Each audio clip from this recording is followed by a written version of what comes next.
అశ్వమేధ యాగం ముగిసిన వెంటనే ఋష్యశృంగుడు పుత్రకామేష్టి యాగం చేస్తామని దశరథుడికి విన్నవిస్తాడు. పుత్రకామేష్టి యాగానికి వశిష్ఠుడు ముహూర్త నిర్ణయం చేస్తాడు. పుత్రకామేష్టి యాగంలో యజ్ఞపురుషుడు అందించినటువంటి ఆ ప్రసాదాన్ని తన భార్యలకు పంచిపెట్టే సమయంలో కూడా వశిష్ఠుడు ఒక శుభముహూర్తాన్ని నిర్ణయం చేయటం జరిగింది. ఫలితంగా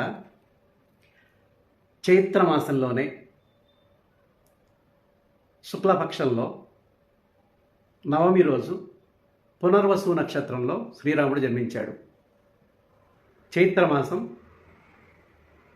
శుక్లపక్షం దశమి రోజు పుష్యమి నక్షత్రంలో మీన లగ్నం జరిగే సమయంలో భరతుడు జన్మించడం జరిగింది. లక్ష్మణుడు శత్రుఘ్నుడు చైత్రమాసం శుక్లపక్ష ఏకాదశి రోజు జన్మించడం జరిగింది. ఈ సీక్వెన్స్ చూస్తే పునర్వసు నక్షత్రంలో రాముడు జన్మించాడు, పుష్యమి నక్షత్రంలో భరతుడు జన్మించాడు, ఆశ్లేష నక్షత్రంలో లక్ష్మణుడు శత్రుఘ్నుడు జన్మించారు. ఈ నక్షత్రాల సీక్వెన్స్ చూస్తే ఆ స్టెల్లర్ అలైన్మెంట్ శ్రీరాముని సహోదరులందరూ కూడా రాముడు జన్మించిన తర్వాత వెంటనే వచ్చేటువంటి పుష్యమి ఆశ్లేష నక్షత్రాల్లో జన్మించడం జరిగింది.